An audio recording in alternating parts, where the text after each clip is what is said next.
జయ హో జయ నరేంద్ర మోడీ జయ హో జయ హో జయ బీజేపీ జయ హో జయ హో జయ నరేంద్ర మోడీ 300 సీట్లు పైగా గెలిచిన భారతీయ జనతా పార్టీ మనకి ఈ రోజుకి 50 వారాలైంది.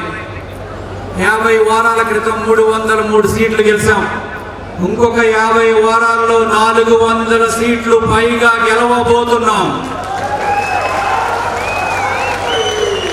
జై బీజేపీ, జై బీజేపీ. ఈ సందర్భంగా ఈ మహాసమ్మేళనానికి విచ్చేసిన మీ అందరికీ పేరు పేరున నమస్కారాలు.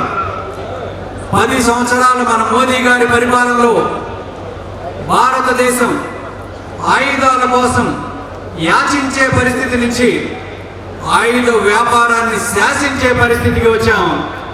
దీనికి మనం అందరం గర్వపడాలి. మన రక్షణ శాఖ దీనిలో ముందుంది. ముఖ్యంగా మన రక్షణ శాఖను నిర్వహిస్తున్న మన రాజ్నాథ్ సింగ్ గారికి మనందరం కరతాళ ధ్వనులతో ధన్యవాదాలు తెలియజేద్దాం.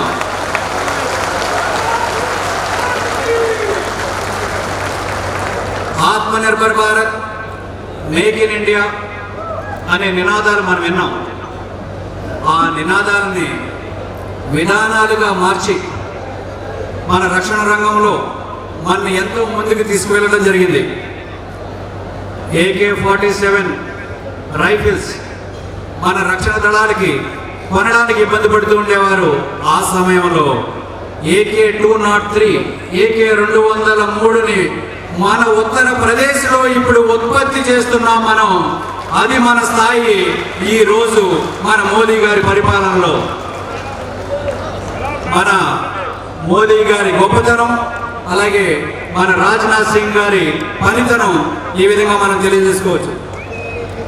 ముఖ్యంగా మన మోదీ గారు పథకాలు, అభివృద్ధి, సంక్షేమ ఫలాలు అందరికీ అందే విధంగా అందిస్తున్న సుపరిపాలన మన గోదావరి జోన్కి, ముఖ్యంగా ఏలూరు జిల్లాలో వరి నుంచి వంగ వరకు ఉన్న వ్యవసాయ పంటలు, పామాయిల్ నుంచి పొగాకు వరకు ఉన్న వాణిజ్య పంటలు, ఆక్వా రంగం, వీరందరికీ కూడా పోలవరం చాలా కీలకం.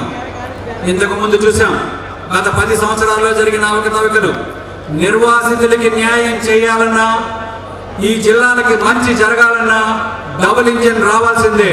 కేంద్రంలో మోదీ గారి ప్రభుత్వం, అలాగే మన క్లస్టర్ 2లో కూడా ఈ పార్లమెంటు నుంచి ప్రాతినిధ్యం ఉండే విధంగా మనందరం కష్టపడాలి.